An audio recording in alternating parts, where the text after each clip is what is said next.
Ako ang inyong Lolo Pael. At ako naman si Kabanong. At ito ang aming kwento.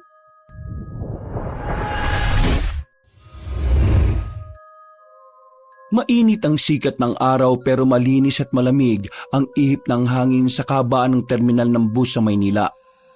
Sa gitna ng masikip na pila ng mga pasahero, ang tatlong magkaibigan na sina Maria, Leonor at Teresa ay abala sa pag-aayos ng kanilang mga bagahe. Si Leonor ay lalaking payat ngunit matangkad.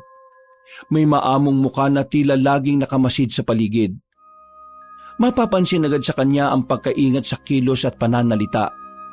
Parang bawat tingin niya ay tila ba mayroong kaagad dinahanap na sagot sa mga bagay-bagay. Katabi niya sa kanan si Maria, morena, palangiti at likas na palakaibigan pero may pagkamahinhin. Habang si Teresa na nasa kaliwa naman ay magandang babaeng mistisa. Siya ang pinakakikay sa magkakaibigan.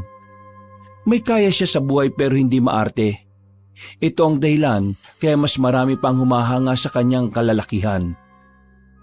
Totoo ba na 3 oras lang ang biyahe natin? Hindi na rin ako sigurado eh. Ang tagal ko na kasing hindi nakakauwi sa amin. Tatanong ko mamaya sa konduktor o driver. Okay, sige. Chinek ko rito sa map. Ang sabi, nasa 5 hours siya. Mahaba rin pala. Oo nga eh. Pero kung naabutan tayo ng traffic, posible na umabot ng 5 hours. OMG! Mag-iinit ang mga puwet natin ito.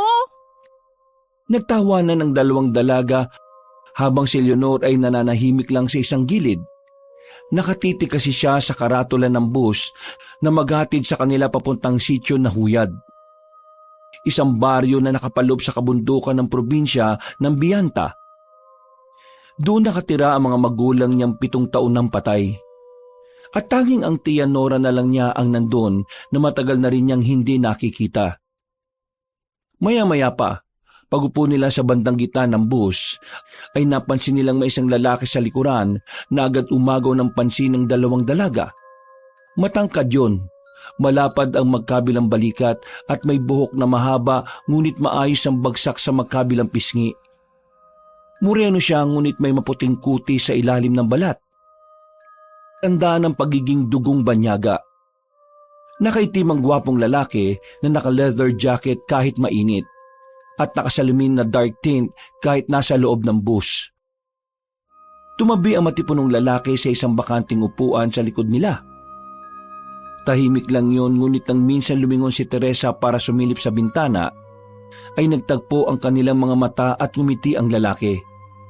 Isang ngiting hindi basta-basta malilimutan ng dalaga. Gosh, girl, tingnan mo yung guy sa likod. So guwapo, so yummy, and so hunky. Perfect example siya ng TDH. Anong TDH? Lumaki ka talaga sa bundok, no? Hindi mo alam yung TDH? T as in tall, D as in dark, and H as in handsome. Sus, mas pogi pa ako dyan eh. Malaki lang katawan niyan sa akin. Ang bitter ah. Hayaan mo na lang kami ni Maria na mag-enjoy sa tanawin.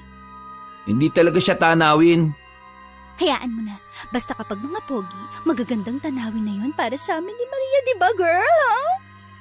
Ikaw talaga? Pero mukha siyang hindi Pinoy ah. Ang tangos ng ilong saka medyo maputi siya. Oh my! Imported.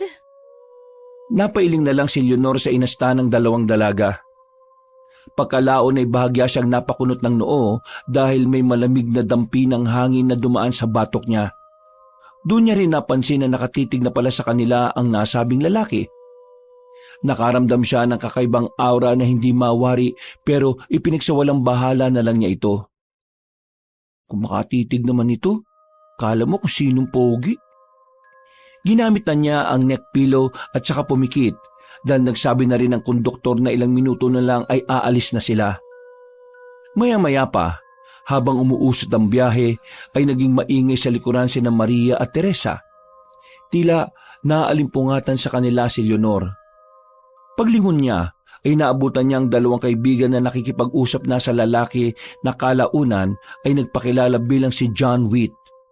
Phil-am daw siya, anak ng sundalong Amerikano at isang Pinay mula sa Mindoro. Iisa lang din pala ang pupuntahan nilang lugar. At ang dahilan daw sa pagpunta niya sa sitio na Huyad ay para magpahinga rin at malayo sa gulo ng syudad. Nakinig lang si Leonor sa usapan ng tatlo at nag-obserba na rin. Tila may kakaiba kasi siyang nava-vibe sa lalaking dayuhan. Parang meant to be tayo John. Yeah, I think so. By the way, nice meeting you, Maria and Teresa. Sana pagdating sa sitio, magkita-kita ulit tayo. Feeling ko naman, kasi sabi ng friend namin dito na nagtutulog-tulugan maliit lang ang probinsya nila. So, siya palang taga roon. Yup, nakikibakasyon lang kami dahil katulad mo, gusto rin naming mag-unwind. Bukod sa polluted city masyado na ring toxic yung workplace namin. Bakit ayaw niyo mag-resign kung toxic na yung workplace niyo? Sana ganun kadali. Hindi naman kami kasing yaman mo, no? Malamang ikaw pa, travel ka na lang talaga. Yearly lang ako nagta-travel At saka, hindi rin naman ako mayaman. Mukha lang kasi Phil-am ako. But believe me, I'm broke. Okay lang yun. Ang mahalaga, pogi ka. You're really funny, you know? I like girls with good sense of humor. Hala, like niyo raw ako. Narinig mo yun, ha? I'm so kilig right now, you know? Eme-eme ka, te. Ngumiti lang si John ngunit napansin naman ni Leonor na sa tuwing siya ang titingin sa lalaking gwapo, tila iba rin ang tingin yon sa kanya. Mas lalo siyang nagduda nang mapansin ang kakaibang ngiti ng lalaking dayuhan. Ngiting tila nagbabadyang gumawa ng hindi maganda. Pumikit na lang ulit si Leonor dahil nanahimik na ang mga kaibigan niyang babae. Umidlip na rin kasi ang lahat at mabilis na lumipas ang oras. Sa ilang oras na biyahe ay may ilang beses na nakatulog sina Maria at Teresa. Si Leonor naman ay mayari ng pagdilat dahil sa kakaibang pakiramdam. Sa tuwing magagawi ang tingin niya sa kabila ay nakikita niya sa refleksyon ng bintana si John na nakatitig sa kanya. Mabilis na lumipas ang oras. Mataas na ang araw na makarating sila sa sitio na Huyad. Sinalubong sila ng malamig na hangin mula sa kabundukan. Amoy ng bagong ani na palay at tunog ng mga tila nag-aawitang ibon. Ang lugar ay parang isang larawan sa painting. Kitang-kita ang ganda ng malalawak na palayan at mga lumang bahay na gawa sa kahoy sa kapawid. Kitang-kita rin ang simbahang bato na malayo sa kalsada. Ang pinakaagad na mapapansin sa nasabing establishmento ay ang nilulumang kampana. Kumakalansing ito ng mahina kapag gumahangin ng may kalakasan. Pagbaba sa bus, sa gitna ng kalsada ay naghihintay na ang tiyahin ni Leonor na si Tia Nora. Nagmano kaagad ng tatlo at sumunod sa ginang papunta sa kanilang tutuluyan. Salamat po sa pagpapatuloy sa amin, Tia. Thank you po, Tia Nora. Ang ganda-ganda niyo po pala. Ang layo ng itsura niyo kay Leonor. Sa kanya nga ako nagmana Ay, hindi ka sure. Habang papunta sa bahay ng ginang ay naglolokohan pa ang magkakaibigan. Hanggang sa mapansin ni Leonor si John mula sa hindi kalayuan. Nakatingin lang yun sa kanila na bigla na lang din lumiko sa isang iskinita. Masaya ang naging unang gabi nila sa sitio. Nagapunan sila sa balkonahe habang pinapanood ang napakaraming bituin sa langit. Tahimik talaga at napakapayapa ng paligid. Kaya aliw na aliw sina Maria at Teresa habang si Leonor ay kampante lang din. Tia Nora, thank you so much po I love chicken nuggets. Overacting naman masyado. Maria, ano ba tong tropa mo? Sa masarap naman talaga Kahit hindi gawang probinsya tong chicken nuggets, feeling ko tuloy napaka-native. Ewan ko sa'yo. Kumain na nga lang tayo at magtagay. Tama. Tagay sa tagumpay na lang. Nagdala pa ng inihaw si Tia Nora na binili niya pa sa kanto. Nang matikman yun ng magkakaibigan ay nasarapan din talaga sila habang umiinom ng beer. Sa unang pagkakataon, ngayong taon ay nakaranas nga rin sila ng mapayapang pag-iisip. Nakipagkwentuhan pa sa kanila ang ginang ng mga nakakatuwang bagay. Subalit pagsapit ng 10:00 ng gabi ay nagpaalam na yun sa kanila. Pero bago pumasok sa loob ng bahay si Tia Nora, nakarinig sila mula sa hindi kalayuan ng malakas na alulong ng aso. Mabilis na dumaloy ang kilabot sa katawan ng 3 bakasyonista pero para sa ginang ay wala lang yon. Grabe, ang creepy naman ng alulong na yun. First time ko makarinig ng ganun sa probinsya.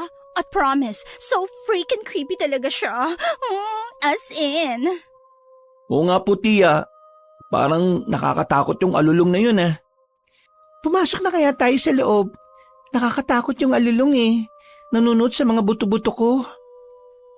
Natawa lang si Tia Nora sa reaksyon ng 3.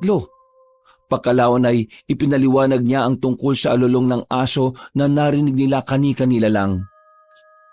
Ayon nga sa ginang, tuwing ganong oras daw talaga ay umaalulong ang alagang Siberian Husky ni Kapitan Utan. Magmula talaga nang mabili ang asong yon ay gano'n na. Kaya nasanay na lang din ang mga taga-sityo.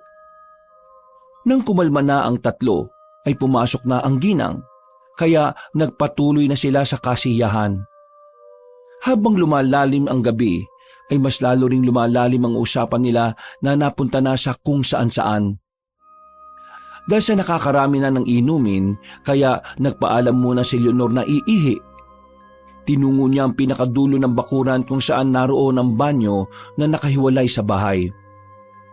At habang umiihi, ay tila nakaramdam na naman ng kakaiba sa paligid ang binata. Napatingin siya sa maliit na bintana ng banyo at doon ay may napansin siyang tila pares na mga namumulang mga mata. Ano yun? Pusa ba yun? Pagkatapos umihi ay dumungaw siya sa maliit na bintana. Tumanaw sa madilim na paligid sa labas pero wala na ang nakita niyang pares na mga mata kanina. Pusa nga lang siguro yun. Ay nako, makabalik na nga rin sa inuman. Dali-dali nga siyang nagtungo sa balkonahe pero pagdating doon ay wala na ang 2 babae. Kaya napaismid siya. Saan na nagpunta yung 2 babae na yun? Baka natulog na. Ang hihina naman pala mag-inom ng mga yun. Pero ang lalakas nilang mag-aya. Niligpit na niya ang mga naiwang kalat at nagtungo na rin siya sa kanyang silid. At nang nakahiga na, ay narinig niya ulit ang malakas na alulong ng aso mula sa hindi kalayuan. Mas nakakakilabot ito kaysa sa nauna, kaya napadungaw siya sa bintana. Naramdaman din niya kaagad ang pananayo ng balahibo sa kanyang mga braso. Aso nga ba yun? Parang iba na. Ay nako, bakit ko ba iniisip yung tungkol dun? Makatulog na nga. Maaga pa kaming maggagala bukas eh. Pero ewan ko lang din Mukhang lasing na si Maria saka si Teresa eh. Ewan ko lang kung makagising pa yun ng maaga. Hindi na niya isinara ang bintana para pumasok ang sariwang hangin. Hinawi na lang niya paloob ang kortina para kahit papaano ay hindi siya masilaw sa sikat ng araw pag sumapit na ang umaga. Kinabukasan, bumungad sa magkakaibigan ng isang hindi kanais-nais na balita. Namatay daw kasi ang nag-iisang alagang baboy ni Aling Lydia. Ito pa naman sana ang bibili nila para sa huling araw ng bakasyon na gagawing lechon. Ayon sa kwento ni Tia Nora, inaalam pa kung aksidente o sinalakay ng mabangis na hayop ang dahilan ng pagkamatay ng nasabing baboy. Pero anuman sa dalawa ang resulta, hindi ito pinansin ni na Maria at Teresa. Si Leonor naman ay may pag-aalinlangan sa mga nangyari. Lalo na nung nakarinig siya kagabi ng kakaibang alulong at alam niyang hindi yun galing sa aso. Nang papunta na silang 3 sa ilog, ay nakita ni Leonor si John mula sa hindi kalayuan. Dumaan yun sa iskinita at tumingin sa kanya ng makahulugan. Anong problema nun? Kung makatingin Malapit lang din pala rito ang tinutuluyan niya. Matanong nga mamaya kay Tia kung alam niya kung saan naglalagay yung lalaking feeling pogi na kanong hilaw na yon. Naudlot na siya sa pagsasalita sa sarili dahil pag-ihip ng sariwang hangin, kakaibang kilabot ang kanyang naramdaman. Napahimas tuloy siya sa magkabilang braso dahil dito at naantala lang siya matapos marinig ang mga kasama. Hoy, Leonor, tara na! Maliligo na tayo sa ilog! Bilisan mo naman! Oo na, nandyan na! Pabagal-bagal ka rin talaga eh. Sabi ni Tia Nora mas maganda kapag maaga para tayo lang ang tao. Oo na nga. Masyado naman kayo excited eh. Hindi naman aalis yung ilog dun. Uy, siya lang ah. Ako dito pa chill-chill lang. Napakunot na lang ng noo si Leonor habang napapakamot ng ulo. Ilang minuto ang nagdaan. Pagdating nila sa ilog ay tila larawang mula sa postcard ang bumungad sa kanila. Malinaw ang tubig na umaagos mula sa bundok. May mga batong makikinis na tila nilikha para upuan at parabang may manipis na hamog na nabubo na nagmimistulang belo sa ibabaw ng tubig. Ang ikinagulat ng tatlo ay nang makita nila si John sa kabilang dulo. Nakasuot ang gwapong lalaki ng puting t-shirt na basa sa pawis at nakatiklop hanggang sa siko. Dahil tuloy doon, ay lumitaw ang matikas niyang mga braso. Pagkakita sa kanila ay ngumiti siya at pasimpleng kumaway. Kaya tila kinilig na naman sina Maria at Teresa. Ngunit katulad ng dati, si Leonor ay parang may kakaibang bagay ang pakiramdam pa rin sa lalaking Phil-Am. Hello guys! I think you're right, Teresa. We are all meant to meet each other. Tama-tama dahil tayo-tayo lang din pala nandito. Tara na at lumangoy-langoy habang hindi pa ganun kalamig ang tubig. Yes, sure na sure, John. Tara na guys, let's go, go, go, go, go na! Tumalon agad sina Maria at Teresa sa mababaw na bahagi ng ilog. Lumapit naman sa kanila si John at nakipag-usap din. Nagkulitan ng tatlo. Nagbasaan sila ng tubig at nagtuksuan pa nga habang si Leonor ay nagmamasid lang na nakaupo sa makinis na batuhan. Ano ka na, Leonor? Bakit nakaupo ka lang dyan? Lumangoy ka na kaya rito. Ha? Hindi na, sige lang. Ano sige lang? Halika na nga rito. Oo nga. Huwag kang ang killjoy dyan. Oo na. Dahil doon ay napilitan na nga si Leonor na magubad ng tsinelas at damit saka lumusong din sa tubig ilog. Nakijoy na rin siya pero tila may pakailang pa rin siya kay John. Ramdam pa rin kasi niya ang kakaibang aura ng binatang Phil-Am. Matapos ang ilang minutong kulitan at usapan sa mababaw na tubig ilog, ay tila nakaisip ng bagong idea si Teresa. Tara guys, akyatin natin yung falls sa taas oh. Sabi ni Tia Nora mo kagabi, mas maganda raw doon. Mas malalim yung tubig at parang infinity pool daw. Ha? Sigurado kayo? Yes, di ba girl? Oo. Go lang ako ng go basta safe. O di ba? So, tara na guys! Wait, tingnan natin kung payapa yung kaibigan nyo. Parang nag-aalangan siya eh. Ayaw mo bang pumunta sa taas ng falls, Leonor? Ha? Hindi naman sa ayaw. Baka lang mahirap umakyat. Mga babae ang mga kasama natin eh. I think kaya naman ni na Maria at Teresa yan. Mukha naman sila mga adventurous eh. Same with me. Or baka ikaw ang hindi may kaya. Pwede ka naman magpaiwan. Oh, hindi ah. Tara na, Gina ako. Ang totoo ay napilitan lang talaga si Leonor na pumayag. Kahit may gumugulong na kaba sa kanyang dibdib. Ilang saglit pa, sa bawat takbang nila paakyat ay naririnig niya ang huni ng mga ibon at lagaslas ng tubig mula sa malayo.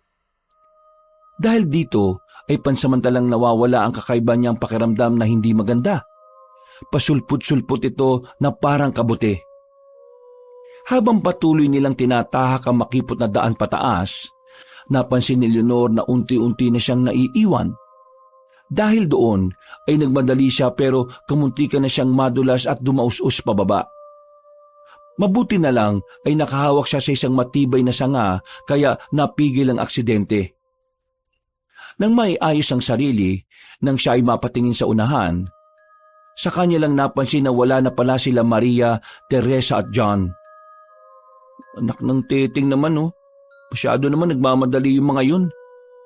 Maria! Teresa! Uy, hintayin niyo ako! Habang nagpapatuloy siya, ay wala namang sumasagot kundi ang huni ng ibon at kaluskos ng mga dahon. Tila katakataka rin na biglang nawala ang boses ng tatlo. Kaya unti-unti nang sumilay sa puso niya ang kaba. At sa isang iglap ay lumamig ang simoy ng hangin. Mas bumigat ang enerhiya sa paligid kaya para siyang hinika pero hindi naman ganun kalala. Tila nagbago rin ang kulay ng kapaligiran sa kanyang paningin. Parang mas mapusyaw ang liwanag na natang may kung anong nagbabadya na hindi maganda.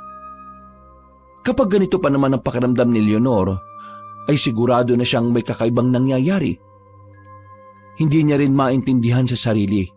Pero simula pa noong maaksidente siya kasama ang mga namayapang magulang, ay nagkaroon na siya ng ganitong klase ng pakiramdam na kung minsan ay ayaw niya ring nararamdaman.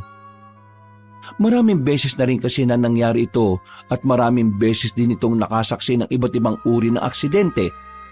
Kaya napa-sign of the cross kaagad siya habang nagmamasid sa paligid. Takte, bakit dito pa? Huwag naman po sana, Lord, na may mangyaring hindi maganda. Huminga siya ng malalim bago muling tawagin ang mga kasama pero wala pa ring sumasagot. Kahit mahinang boses ng tao ay wala na siyang narinig pa.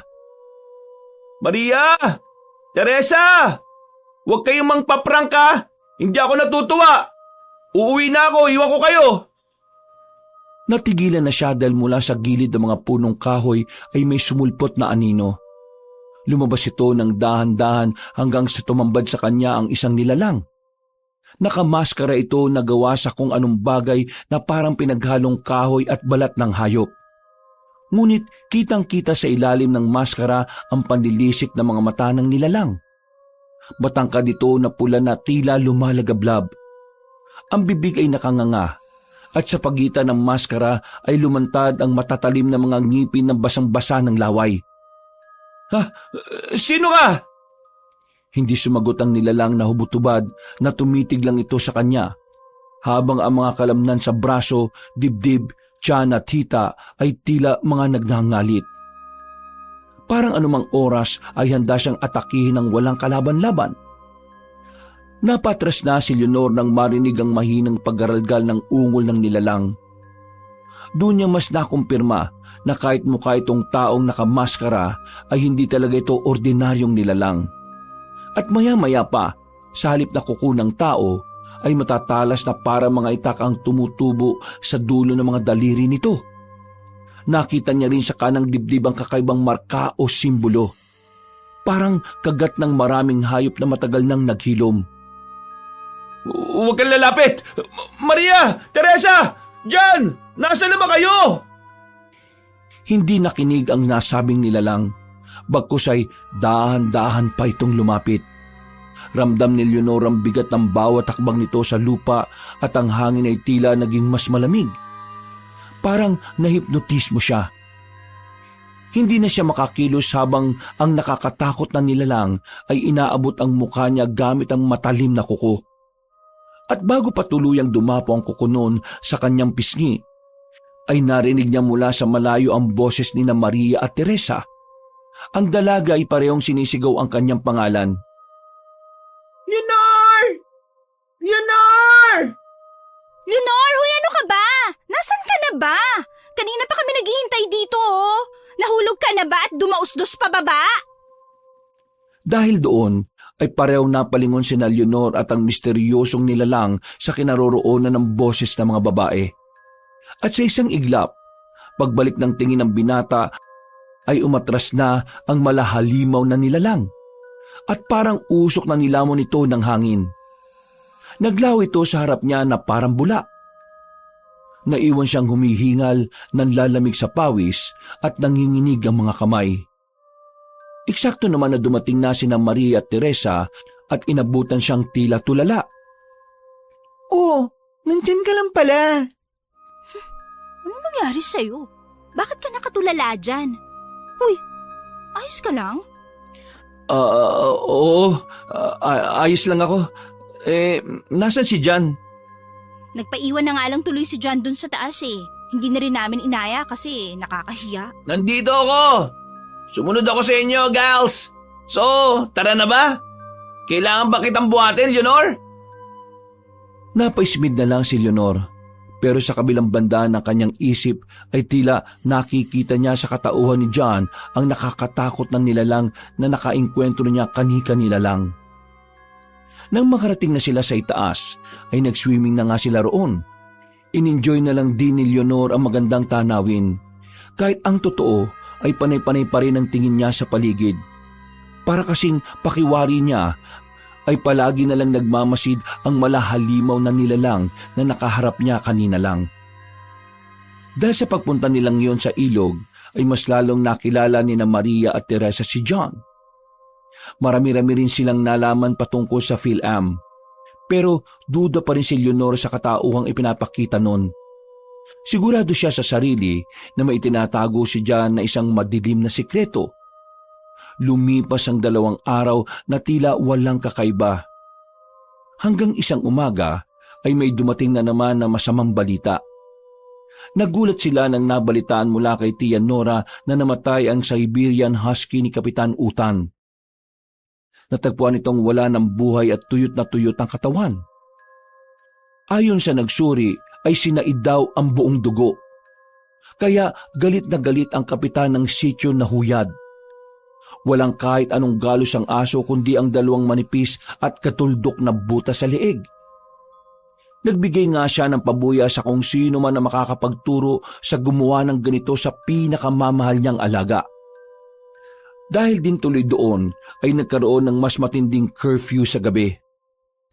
Nagkaroon na nga rin ng mga bulong-bulungan na posibleng dayuhan sa sityo ang gumawa ng ganitong krimen.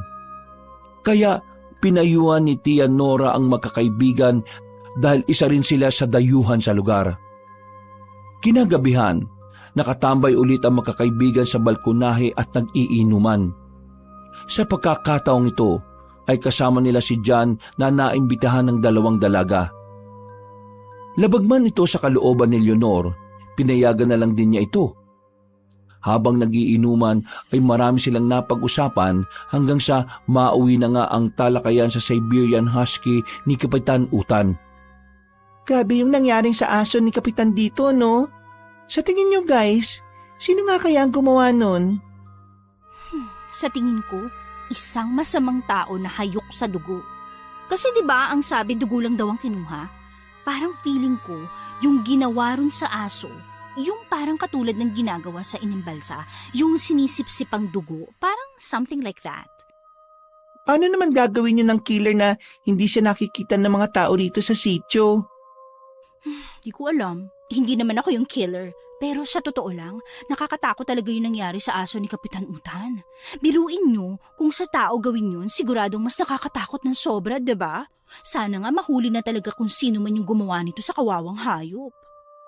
Ang tanong, sino nga kaya talaga yung kriminal na yon? Have you heard about of the aswang called Guwapang? Sabay-sabay na napalingon sina Maria, Leonor at Teresa kay John na pagkatapos uminom ng beer ay biglang nagsalita. Ilang segundo rin na tahimik ang lahat dahil walang ideyang tatlo sa kung ano nga ang pakahulugan ng sinasabi ng binatang PhilAm. I guess your silence means you don't know what Guwapang is, right? Obvious naman, di ba? Alam namin yung aswang pero never heard about so-called Guwapang na yan. Mukha nga eh. Sabagay, marami rin kasing klase ng aswang dito sa atin sa Pilipinas. Nakakaaliw ka, John. Ang rare kaya makarinig o makakita ng PhilAm na interesado sa mga aswang. Kasi usually, di ba, sa America o sa Western countries, hindi naman kayo naniniwala sa mga ganyan-ganyan, di ba? Saka sosyal ang mga mythical creatures nyo, like vampires and Dracula. Remember na I'm also a Pinoy, a PhilAm. Laking probinsya rin ako. At yung nanay ko maraming alam sa mga ganyan. Nakalakihan ko na kaya nakahiligan ko na rin. So, that's the story. Daming sinasabi. So, ano nga yung Guwapang? Sumeryoso na ang pagmumukha ni John. Uminom muna ulit siya ng beer para linisin din ang lalamunan. Habang sina Maria at Teresa naman ay nagtabi habang nakatingin sa matipunong binata. Si Leonor naman ay taas kilay lang na nakatunghay at naghihintay sa kwento.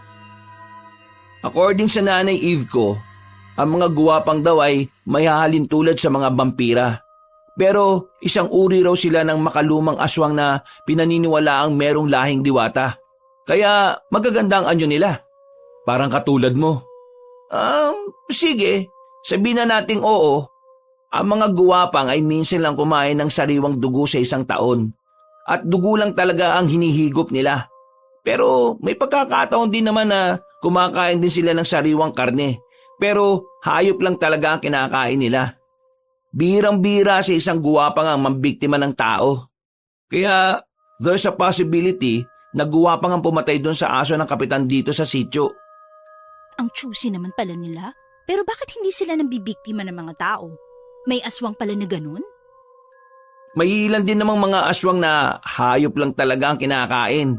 Katulad ng kiwig, ilang mga kik-kik, busaw at tik-tik. Marami pala sila. Paano mo naman specific na nalamang guwapang ang posibleng pumatay sa aso ni Kapitan Utan? Ganon kasi ang way ng guwapang ng pagpatay compare sa mga nauna ko nang nabanggit na Messi kung gumawa ng hakbang.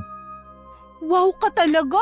Ikaw na dyan. Ang dami mo talagang alam sa aswang no? Parang mas ikaw pa yung purong-puro na Pinoy kaysa sa aming tatlo. Like what I said before, nakasanayan at nakahiligan ko na rin dahil sa nanay ko. O baka naman ang tinutukoy mong guwapang ikaw mismo.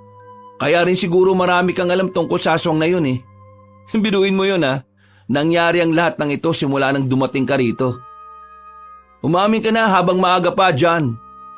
Isa kang guwapang, no? Ano ba kasing pananalitayan, Leonor? Huwag kang basta-basta ng bibintang.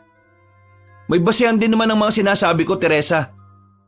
Teka, parang palagi mo nalang pinagtatanggol ang taong to, Sino ba sa amin ang kaibigan mo? Ako naman, di ba? What? Teka lang. Bakit ka ba nagkakaganyan? Nagkukwentuhan lang naman tayo dito Nag-e-explain lang si John ng mga katatakutang nalalaman niya about sa aswang. Tapos bigla ka na lang din parang namemersonal. I think he's got an issue with me. Hoy, huwag mo nga ako ma-English at matawan-tawanan Kala mo porke malaki katawan mo, hindi kita papatulan, ha? Tama na yan, Leonor. Ba't ba kayo nagkakagulo ng ganyan? Huwag mo akong awatin, no?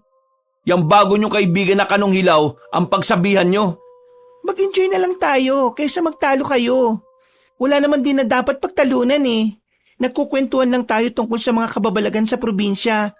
Huwag nating sirain ang magandang mood sa awayan na walang sense. Sorry. Pasensya na. Hindi lang ako nakapagtimpi At lilinawin ko lang din. John, wala akong issue sa'yo. I'll be real. I just don't like you. Okay lang sa akin yan. Cheers na lang tayo.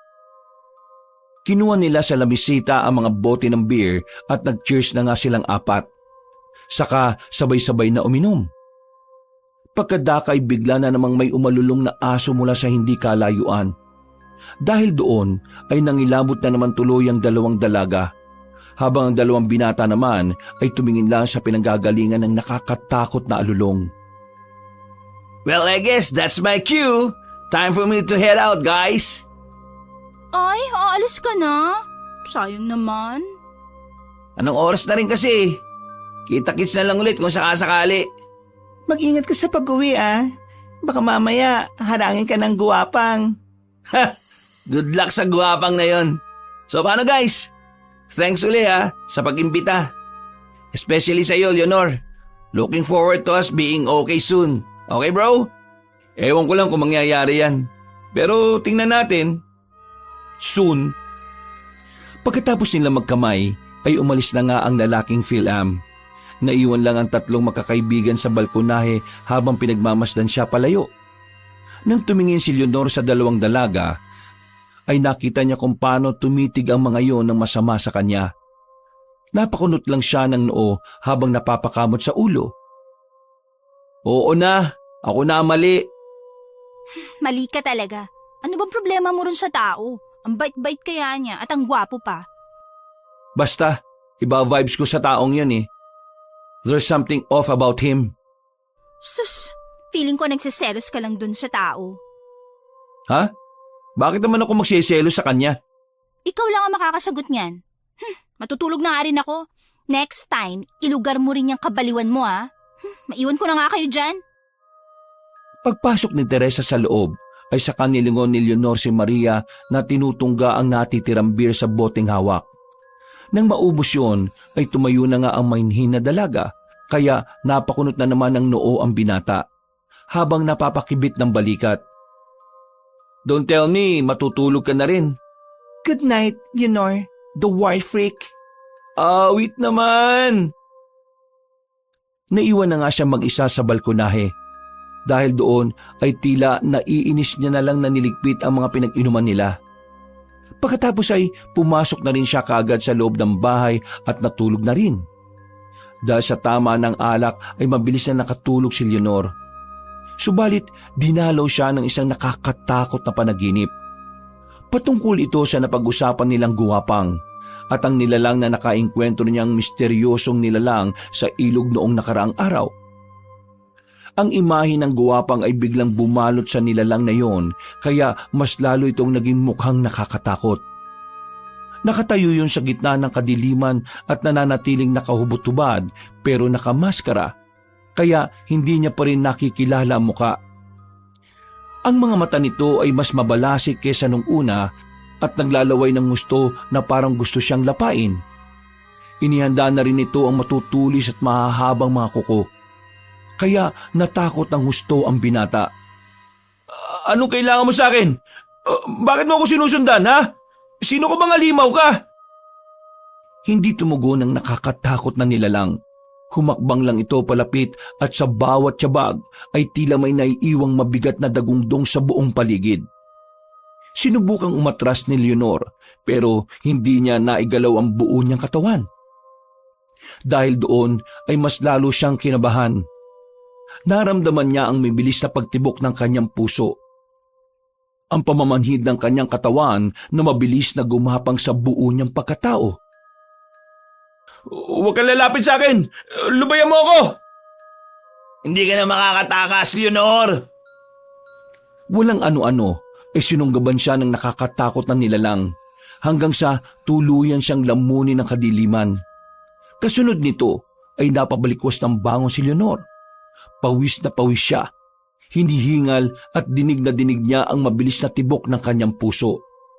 Bukod doon, ay may nahagip ang paningin niya na isang imahe sa gilid ng bintana. Bigla yung nawala kaya napatayo siya at kaagad binuksan ng ilaw sa buong silid.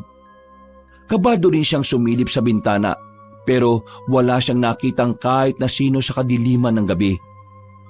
Lord, ayaw ko na po managinip ng ganun. Pagkasara ng bintana at paghawi ng kortina paloob ay bumalik siya sa kama. Paghiga ay nag-sign of the cross kagad siya at sinikap na makatulog. Binabukasan, pagkatapos ng panaginip na yon ay mas naging alerto si Leonor sa kanyang paligid. Nabalita nga rin ang pagkawala ng isang caretaker sa taniman na nagngangalang Mang Bitoy. 3 araw na ang lumipas mula nang huli siyang nakita. Maraming nag-aalala dahil kilalang masipag at maasahan ng Ginoo. Madalas siyang makita tuwing umaga na nagdadala ng gulay sa palengke gamit ang kanyang lumang kariton. Ngunit nitong mga nakaraang araw, wala na talagang nakakaalam kung saan siya napunta. Nung una, inakala ng mga kapitbahay na baka nagpunta lang siya sa kabilang bayan para magbenta ng mga gulay. Ngunit nang hindi siya bumalik sa ikalawang araw, ay nagsimula na nga ang usapan sa mga tindahan at palengke. At dahil malapit kay Tia Nora ang nasabing Ginoo, kaya nang magkaroon ng operasyon, ay nagboluntaryo na rin sina Maria, Leonor at Teresa sa paghahanap. Sigurado ba kayo na magvo-volunteer tayo maghapon? Oo naman, kasi tulong na rin natin to sa Tia Nora mo. Sige, kayo ang bahala. Iniisip ko lang din kasi kayo. At baka gusto niyong gumala pa tayo sa ibang parte ng probinsya namin. Naku, wag mo na munang alalahanin yun. May ilang araw pa naman tayo rito bago bumalik sa Manila eh. At least, magiging makabuluhan naman yung araw na to. Hindi lang puro paggala ang gagawin natin. Nakakaubos din kaya ng budget Okay, sige. Sabi niyo eh. Sana, nakijoin din si John, no? Sus, John na naman. Selos ka na naman dyan. Don't worry, hindi ka naman ipagpapalit kay John. Ikaw pa rin yung #1 bestie namin. Umismid lang si Leonor pero sa loob-loob niya ay kinilig din siya. Nagpatuloy na nga sila sa pagbobolontaryo at sa ika-4 na araw ng pagkawala ay natagpuan na rin sa wakas si Mang Bitoy. Nakita siya sa kabilang parte ng sityo. Malapit sa bukana ng masukal na gubat doon. Malayo ito sa tipikal niyang pinupuntahan kaya ang hinala ng ilan ay sinadya siyang dalhin doon ng salarin. Ang katawan ni Mang Bitoy ay nakatihaya. Maputlang maputla at parang piniga ang lahat ng dugo. Wala nang laman ng kanyang tiyan at ang dibdib ay may malaking siwang na parang binuksan ng napakatalim na kutsilyo. Ang mga mata niya ay nanlilisik pa rin. Tila nakatitig sa kung anong nakakatakot na bagay bago bawian ng buhay. Nang makita ito ni Maria, Leonor at Teresa, ay nagulantang din sila. Kasama kasi nila ang ilang kagrupo na dumako sa lugar na yon. Halos masuka-suka ang dalawang babae dahil ito ang unang pagkakataon na makakita sila ng ganitong klase ng karumal-dumal na pagkamatay. Grabe! Sinong halangang kaluluwa na gagawa nito sa inosenteng tao? Hindi kaya yung guwapang na sinasabi ni Jan nung nakaraang gabi? Diba, sabi ni John, hayop lang naman ang pinagdidiskitahan ng aswang na yun. Sinabi rin naman niya na may pagkakataon na kumakain din sila ng sariwang karne at dugo ng tao. Doon na natin sabay pag-usapan ng mga yan. Umalis na muna tayo dito dahil parating naman na yung mga pulis na susuri sa bangkay ni Mang Bitoy eh. Kailangan ko rin munang sabihin kay Tia Nora ang nangyari. Sigurado kong malulungkot siya sa balitang to. Bago umalis ang magkakaibigan ay dumating na nga ang mga pulis na susuri. Sa kabilang bahagi ng gubat ay nahapyawan ng mga mata ni Leonor ang isang pamilyar na nilalang. Nakatayo sa gilid ng puno si John at nakatitig sa kanya na matalim habang nakangiti ng makahulugan. Si John yun ah. Anong ginagawa niya sa bukana ng gubat? Nasaan si John? Nandun oh. Nasaan na nagpunta yun? Ay naku, tara na nga. Wala naman pala eh. Dali-dali na nga silang umuwi ng bahay at sinabi kay Tia Nora ang masamang balita. Labis na nalungkot ang ginang dahil malapit na malapit talaga sa kanila si Mang Bitoy. Kumalat din kaagad ang masamang balita sa sityo gaya ng apoy. Napuno na naman ng haka-haka ang mga mamamayan. May ilan na nagsasabing hayop ang may gawa nun. Ngunit may ilan na nagsisimulang magbulong-bulong tungkol sa aswang katulad ng hinala ni Maria, Leonor at Teresa. Naging abala ang mga tao sa pagkukwento at pangangalap ng impormasyon tungkol kay Mang Bitoy. Napansin ni Leonor ang ibang direksyon ng atensyon ni Maria at Teresa. Nalulungkot man pero mas mabilis na nabaling ang atensyon nila sa ibang bagay. Tila mas lalo pa silang nahuhumaling kay John na muli itong magpakita. At habang tumatagal ay tila napapansin nga ni Leonor na sinasadya na ni John na akitin ng dalawang dalaga. Alam niya ang tungkol sa mga ganong pagkilos dahil gawain niya ito bilang isang lalaki.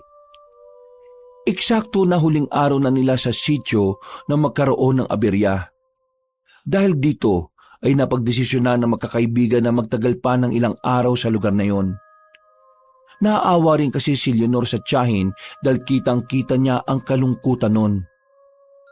Isang hapon ay nakita ni Leonor mula sa bintana si John na nagtuturo ng tamang paraan ng paghampas ng tabak kina Maria at Teresa. Kunwari ay self-defense training. Pero kapansin-pansin ang pagdiukit ng katawan ng binata sa mga kadalagahan. Sa bawat hawak sa kamay ni Maria at sa bawat pag-akbay kay Teresa ay tila kumukulo ang dugo ni Leonor. Sigurado ako may binabalak na hindi maganda ang taong to sa mga kaibigan ko eh. Hindi ako papayag na masilo mo sila. Kilala ko yung mga klase mo ng lalaki. Kapag nakuha mo na ang gusto mo, siguradong iiwanan mo na sila sa ere. Alam ni Leonor sa sarili na hindi lang selos ang dahilan ng pagkainit ng dugo niya kay John. Bukod kasi roon ay alam niyang meron talaga itong itinatagong lihim sa kanila. Kinagabihan, pagkatapos magapunan, mag-aalas 12 na ng hating gabi pero hindi pa rin dinadalaw ng antok si Leonor. Nakaupo siya sa kama at nakatanaw sa maliit na bintana kung saan makikita ang ilang puno sa labas ng kanilang bakuran. Tahimik ang paligid, maliban sa huni ng kuliglig at tila nag-aawitang mga palaka. Maya-maya pa nga ay may narinig siyang mahina ngunit kakaibang tunog. Parang pinaghalong paghinga at mababang pag-ungol mula sa likod ng kanilang bahay. Dahil doon ay lumapit na siya sa bintana, kaya nakita niya ang kaliwanagan ng buwan. Subalit muli siyang napabaling sa mga puno nang mas lumakas ang naririnig niyang paghinga at pag-ungol. Doon nga ay nakita niya ang isang malahalimaw na nilalang. Katulad ito ng nakita niya sa ilog noon pati sa panaginip. Nakatayo ito sa ilalim ng mayabong na puno. Nakatitig sa kanya ang nanlilisik na mga mata. At sa pagkakataong yun ay wala itong suot na maskara. Pero hindi niya pa rin namukaan kung sino dahil sa dilim ng paligid. Mas nangibabaw kasi ang kislap ng namumulan nitong mga mata. Ang pagngiti na may matatalim na pangil at ang nagliliwanag na aura. At katulad pa rin noon ay walang tumatakip sa kahubaran nito. Kaya lantad ang makinis na tila nagngangalit at nauugat-ugat na kalamnang gumagalaw-galaw sa bawat paghinga. Sa dulo ng mga kamay ay parabang kuminang ang matutulis nitong mga kuko na kumikislap sa ilalim ng liwanag ng buwan. May bayad na ito ng sariwang dugo. Kaya doon niya rin napansin ang pagtagas ng nasabing likido sa labi nito. Tumutulo ito pababa sa leeg hanggang sa mamasel-masel na dibdib. Ikaw yung halimaw na yun na nakita ko sa ilog, no? Nung nakarampang araw? Ikaw rin yung nagpapakita sa panaginip ko. Ano bang kailangan mo sa akin? Isa ka bang guwapang o iba pang uri ng aswang? Ngiti lang ang tinugon ng malahalimaw na nilalang at pagkatapos ay nilinis nito ang sariwang dugo sa kuko gamit ang mahabang dila. Hindi naman gumalaw si Leonor. Tila napako na kasi siya sa kinatatayuan. Ngunit ang guwapang ay daan-dahan ng umakyat sa bakod. Ang mga daliri nito ay kumakapit na parang kuko ng agila sa kahoy. Naglalagutukan pa yon na lalong nagbibigay ng matinding kakatakutan sa puso ni Leonor. Pinilit niyang humakbang paatras habang sinasara ang bintana. Pero mas nangibabaw ang nervyos kaya dahil sa taranta ay wala siyang nagawa kundi ang mapatangalang. Huwag kang lalapit! Ilang hakbang na lang ay maabot na ng guwapang ang binata nang makarinig sila ng mga tao mula sa labas ng bakuran. Galing ang mga yon sa lamay ni Mang Bitoy na huli na ngayong gabi. Malaking bagay ang nangyaring yon dahil ang guwapang ay tumigil at tumitig lang kay Leonor habang nakangiti na makahulugan. Maswerte ka ba rin, Leonor? Paano mo ako nakilala? Hindi ba ako tapos sa'yo? Pagkasabing yun, sa isang iglap ay parang usok na nilamon ng hangin ang guwapang bago maglaho na parang bula. Napaupo si Leonor na napapahawak sa dibdib. Hinihingal at nanginginig sa takot. Dahil sa halos makakasunod na hindi magagandang pangyayari sa sityo, mabilis na umusbong ang takot at galit sa mga mamamayan. Ngunit sa kabila ng takot na ito, walang malinaw na pruweba kung sino o ano ang may kagagawan. Makalipas lang ang ilang araw ng pagkamatay ni Mang Bitoy, ay may hayop na namang natagpo ang patay. Isa itong kalabaw at katulad ng nangyari sa aso ni Kapitan Utan, tuyot na tuyot din na sinapit na tila hinigop ang buong dugo.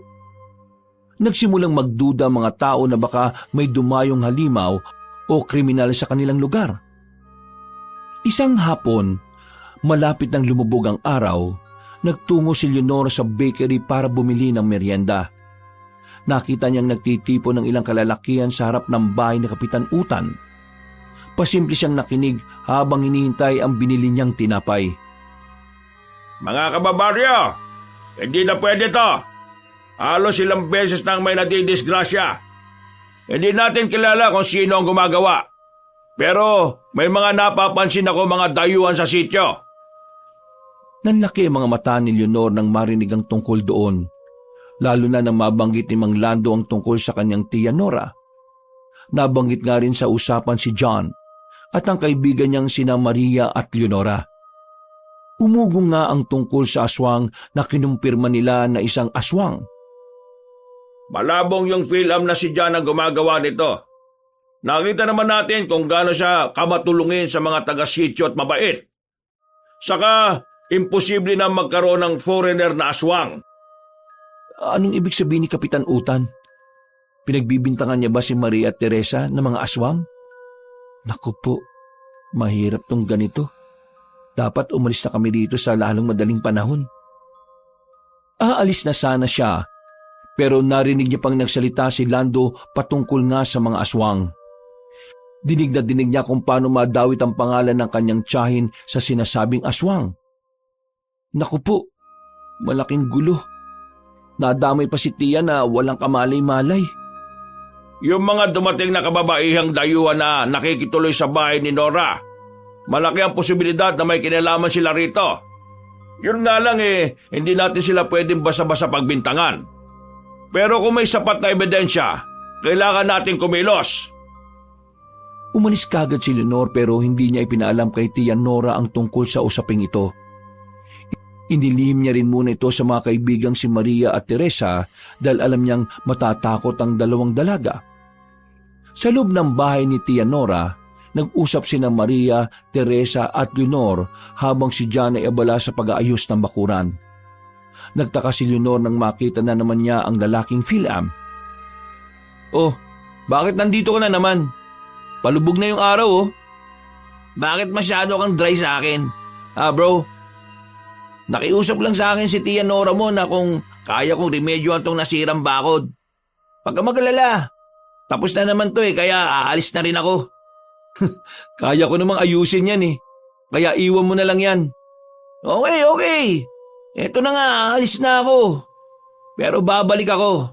Hindi pa tayo tapos, Leonor. Anong sabi mo? Wala, aalis na ako. Pakisabi na lang sa tiya mo pati kina Maria at Teresa na umalis na ako. Okay, sige na. Umalis ka na. Pag-alis ng lalaking Phil-Am, ay nagdire-diretso na si Leonor sa loob ng bahay. Naabutan niya ang 3 kababaihan na masayang nagkukwentuhan sa sala. Nagtimpla na rin ng kape si Tia Nora na kalalatag lang din. Nasa si John? Nandun siya sa labas tatawagin ko lang. Wala, umalis na. Hala, sayang. Bakit di mo pinigilan para makapagmerienda pa sana siya? Bakit ba palagi ka nalang anong-ano sa lalaking yun, Teresa? Ha? Ano sinasabi mo na anong-ano? Bakit ka ba parang galit na galit sa kanya, Leonor Mabait naman si John Mabait lang ang pinapakita niya sa inyo. Paano mo naman nasabi yun? Basta, masyado kayong aliw na aliw sa taong yun. Sigurado naman akong meron siyang nililihim. Baka nga may kinalaman pa siya sa mga kaguluhang nangyayari dito sa sityo Yan ka na naman sa pagbibintang mo. Hindi yun ba sa pagbibintang lang? Malakas talaga kutob ko na may something sa taong yun. Paano kung mali ang hinala mo? Hindi nagawang makasagot ni Leonor dahil sinaway na siya ni Tia Nora. Napagalitan din tuloy siya dahil sa sinabi ng ginang na hindi maganda ang mambintang sa kapwa. Lalo na kung pinaiira lang ay ang kutob o hinala. Dahil tila napahiya, kaya nag-walk out si Leonor. Hinayaan na lang niya ang mga kababaihan na nagpatuloy sa masayang pag-uusap. Mabilis na lumipas ang oras. Pasado 12:00 na ng hating gabi ay muling nagpakita ang guwapang sa labas ng bintana ng silid ni Leonor. Kumpara nung mga nakalipas na araw ay hindi na nakakaramdam na matinding takot ang binata kahit kinakabahan pa rin siya. Ano bang kailangan mo sa akin Bakit ba lagi ka nagpapakita? Akala mo siguro matatakot pa rin ako sa'yo, no? Yan ang gusto ko sa'yo Matapang. Kahit nalatang nanginginig ang kalamnan mo. Tigilan mo na ako. Titigilan lang kita kapag namatay ka na. Biglang mas bumagsik ang mukha ng halimaw. Kaya doon na rin muling umusbong ang takot sa puso ni Leonor. Nang sasalakay ang aswang sa kanya, ay maswerte naman dahil may mga taong dumaan sa tapat ng kanilang bakuran.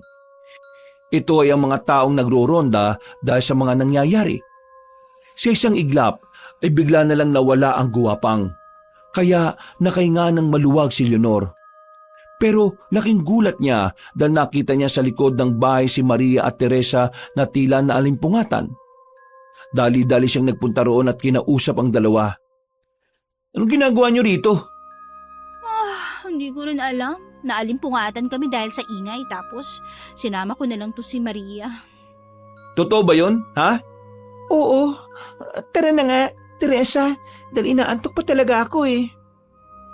Habang pinagmamasdan ng dalawang babaeng papasok sa loob ng bahay, ay tila isang hinala ang nabuo sa utak ni Leonor.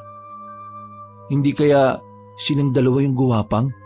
Pero isang guwapang lang yung nagpapakita sa akin ah. Paano kaya yun? Nagko-combine sila? Parang ang babaw naman itong paghihinala ko. Pero posible rin talaga. Hindi malayong mangyari.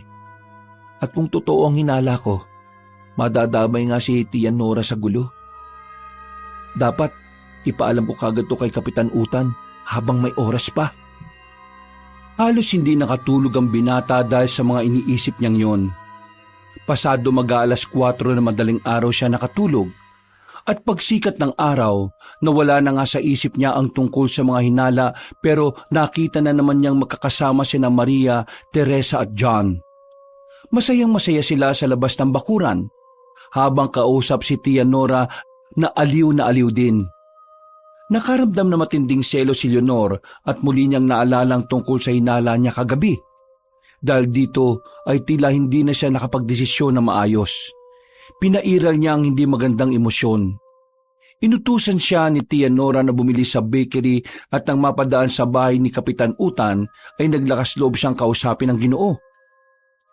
Pamangkin ka ni Nora, hindi ba? Opo, ako po si Leonor. Oo nga, si Leonor ka nga pala. May kailangan ka ba? Ano po kasi? Teka, paano ko ba sasabihin to? Anong sasabihin mo, iho? May kinalaman ba ito sa mga bisita niyong kadalagahan? Ha? Kung may nalalaman ka, huwag ka na mag-atubili na sabihin to sa akin. Wala po.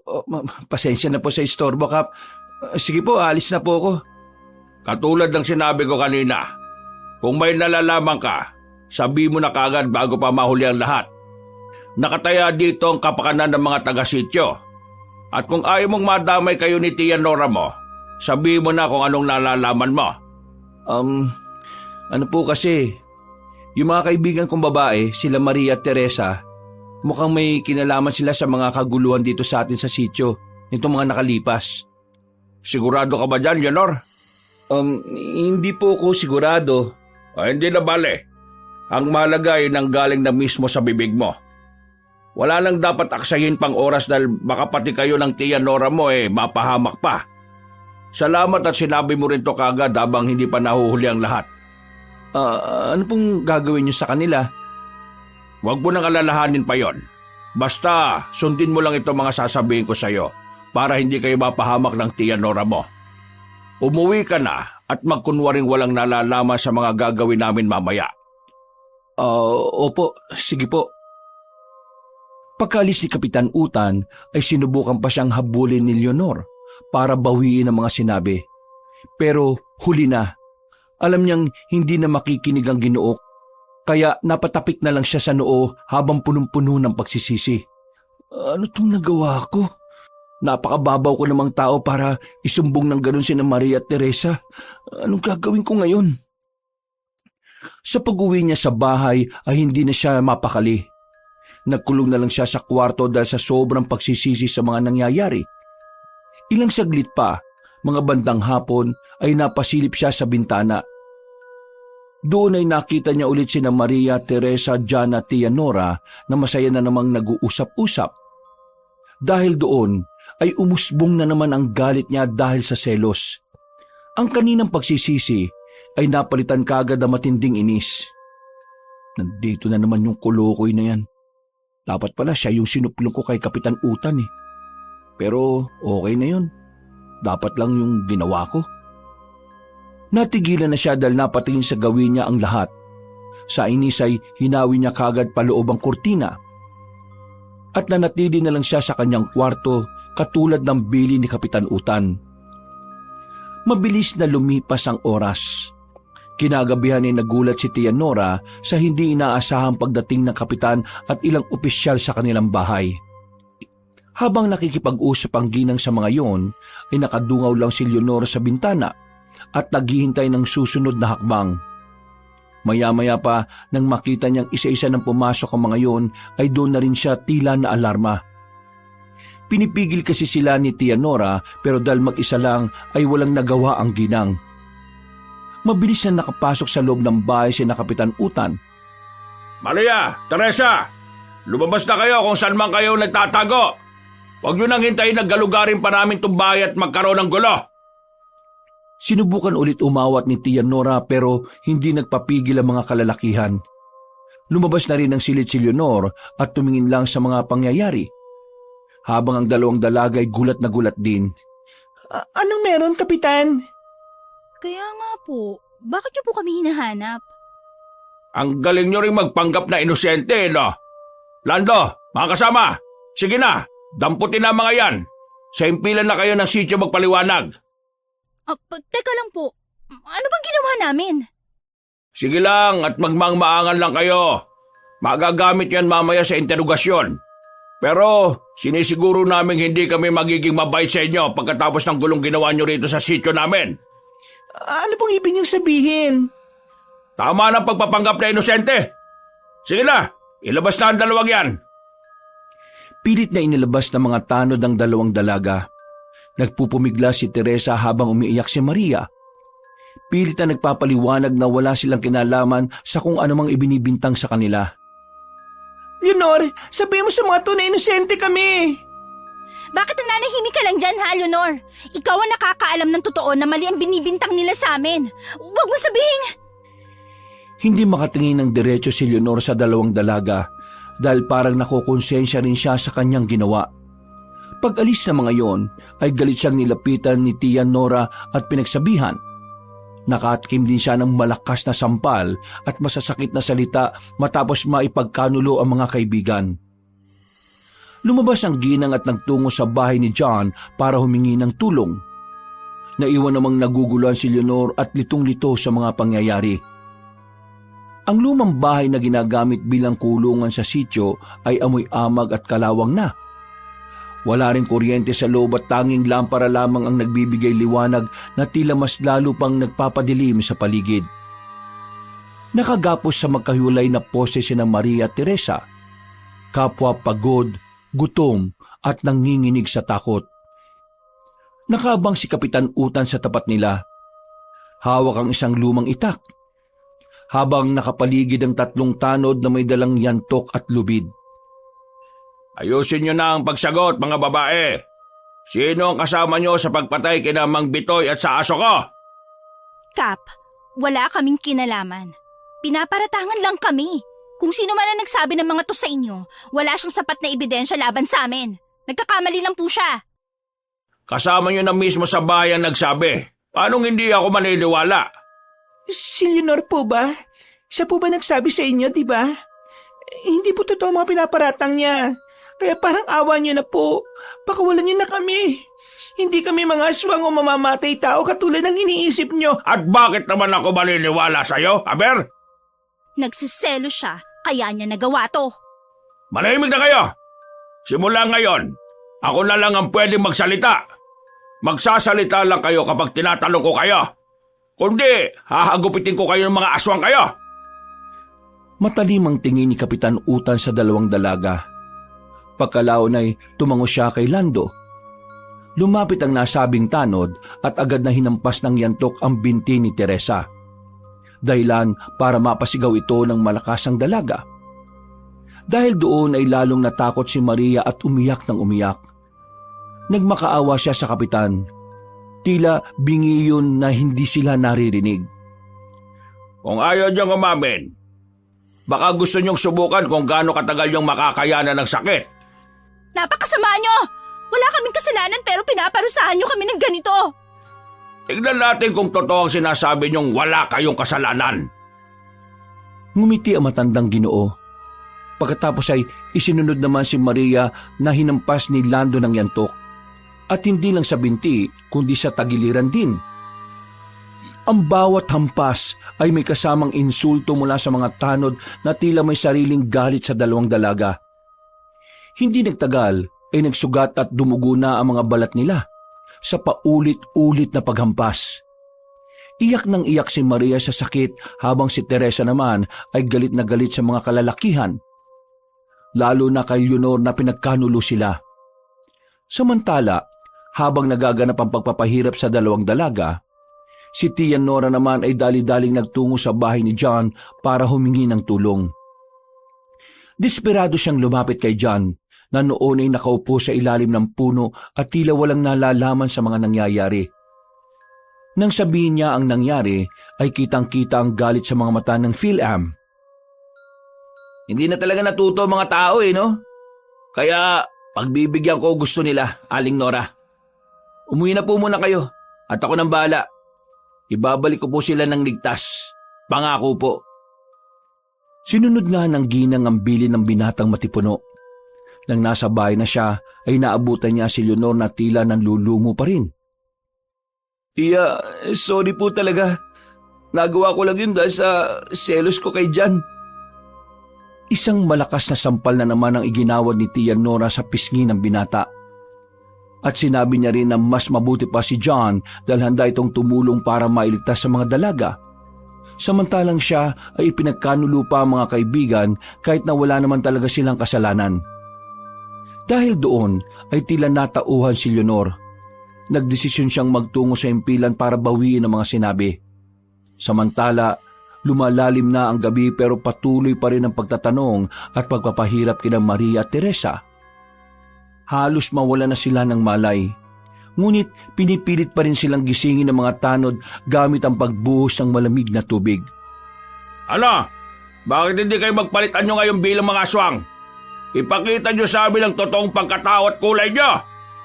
Parang awa niyo na po. Mali ang mga binibintang niyo sa amin. Hindi po kami mga aswang. Pakawalan niyo po kami. Napanood ko na yung mga ganitong eksena. Kunwari magmamakaawa tapos kapag pinakawalan namin kayo saka nyo kami sasakmalin. Ha! Wag nyo kami mga pinaglololoko, no? Kapag nakawala ako rito, siguradong mananagot kayong lahat. Di lumabas din ang totoo. Ipakukulong ko kayong lahat. Ipapakulong? Baka ang ibig mong sabihin lalapain mo kaming lahat, aswang! Buwisit kayo! Pakawalan nyo kami! Hindi kami mga aswang! Sige mga kasama, Lando! Mahirapan pa ang mga aswang na yan hanggang sa ipakita nilang totoo nilang anyo sa atin! Nagpatuloy nga si Lando sa paghampas ng yantok at pagbuhos ng tubig sa dalawang dalaga. Hanggang sa biglang may isang malakas na hangin ang dumaan sa paligid. Sinundan ng tila ungol na nagmumula sa kawalan. Dahil dito ay napatigil ang lahat at napatingin sa kung saan-saan na parang nababalisa. Lumabas si Kapitan Utan upang tingnan kung may dumarating. At doon niya nakita si John sa mismong bukana ng himpilan na papalapit. Nakasuot ang binatang Phil-Am ng simpleng t-shirt at pantalon. Eksaktong kadarating lang din ni Leonor pero hindi muna siya nagpakita sa mga yon. Gumilid lang siya at nakinig sa kung anumang pag-uusapan ng dalawa. Magandang gabi po, Kap. John, anong ginagawa mo rito sa impilan? Sabi kasi ni Tia Nora, kailangan ng tulong ng mga kaibigan ko Anong ibig mong sabihin? Ang ibig kong sabihin, pakawalan niyo na si Maria at Teresa dahil hindi sila ang mga aswang. Sa isang kisap mata, bago pa makalapit si Kapitan Utan, napansin na niya ang kakaibang pagbabago kay John. Ang kanyang balat ay pumuti ng sobra, parang kandilang walang dugo. Ang mga mata niya ay nagniningning sa pagkapula. Pagngiti ay lumantad ang matutulis at mahahaba niyang mga ngipin. Ang kanyang mga kamay ay biglang nagkaroon ng mahahabang kuko na tila sing talim ng kutsilyo. Gulat na gulat si Kapitan Utan at ang mga taong naroon na nakakita. Lalong-lalo na si Leonor mula sa kanyang pinagtataguan. Doon niya biglang nakilala kung sino ang nasabing aswang. Siya yung aswang na palagi nagpapakita sa akin. Siya nga yun. Ano, Kapitan? Hindi niyo pa rin ba pakakawalan ng mga inosyenteng dalaga, ha? Kung ganon, ikaw yung aswang? Paano? Hindi ka pa rin ba naniniwala? Sige, patutunayan ko sa'yo. Sa isang iglap ay biglang tumalon si John patungo sa pinakamalapit na tanod at kinagat ito sa liig. Isang malakas na tunog ng kalamnan na napupunit at buto na nadudurog ang pumuno sa hangin. Bumagsak ang tanod na walang buhay. Duguan ang bibig ni John habang nakangiting pinagmamasdan sina Kapitan Utan na gulat pa rin.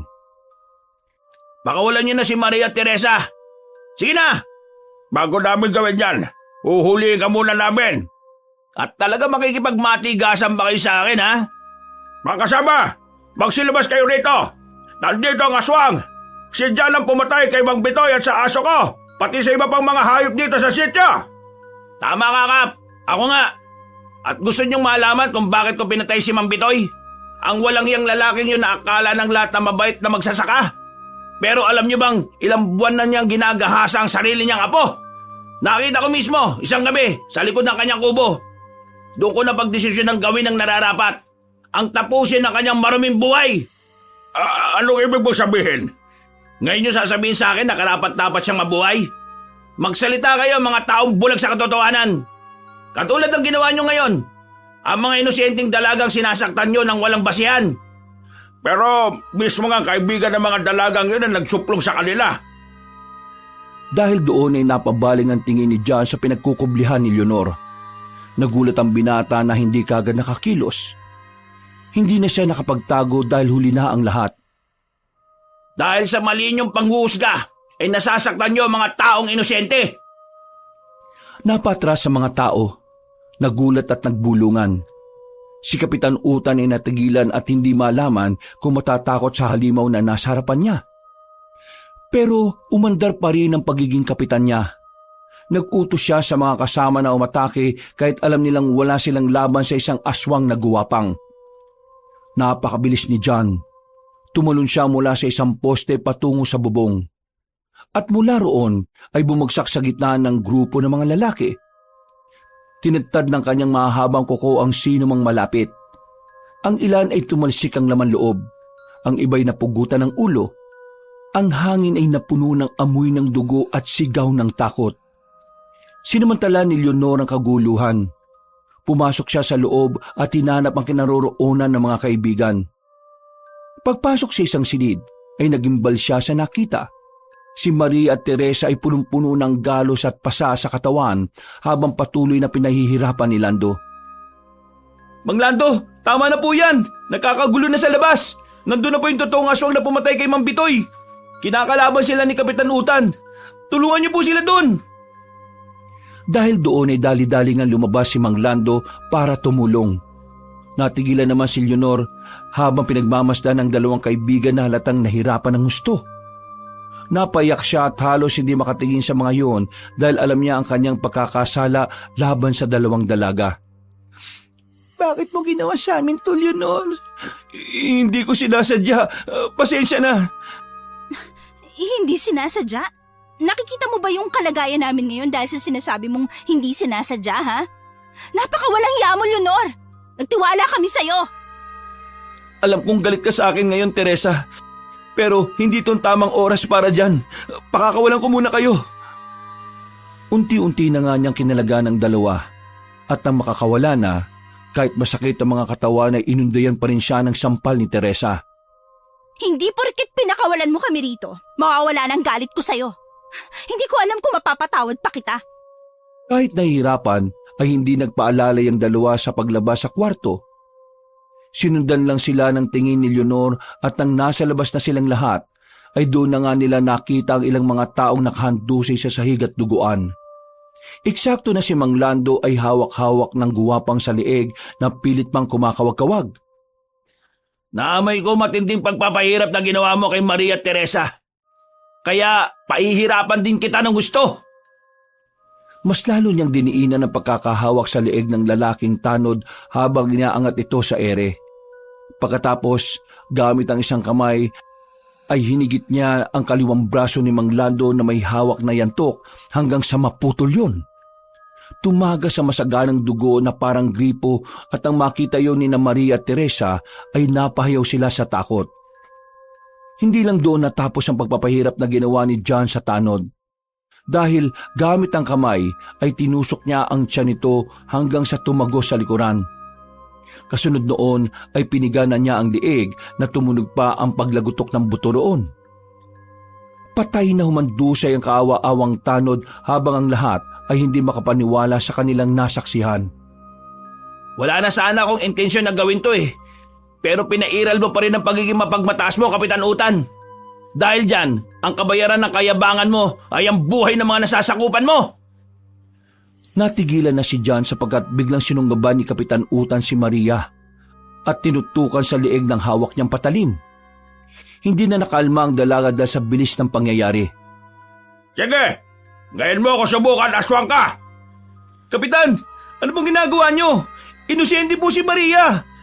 Kaya pakawalan niyo na po siya. Hindi siya inosente. Tama rin naman ang isinuplong mo, Leonor, dahil kaibigan nila ang aswang. Ibig sabihin nga nito salarin pa rin sila. Kapag hindi ka sumuko, aswang, papatayin ko tong kaibigan mo. Wag niyo pong gawin niyan, Kapitan. Pwede kong gawin to dahil ako kapitan ng sityo na ito. Nakakatawa ka, Kapitan Utan. Sa wakas ay inilabas mo rin ang tunay mong kulay. Isang matandang lalaki na walang pakialam sa kanyang nasasakupan. Isa ka rin mapagkunwaring nilalang. Kaya sinisiguro ko sa iyo na hindi ka nasisikatan ng araw ngayon. Kapag lumapit ka, papatayin ko ang babaeng ito. Lumayo ka na at lumayan mo ako. Ano ba nangyayari dito, ha?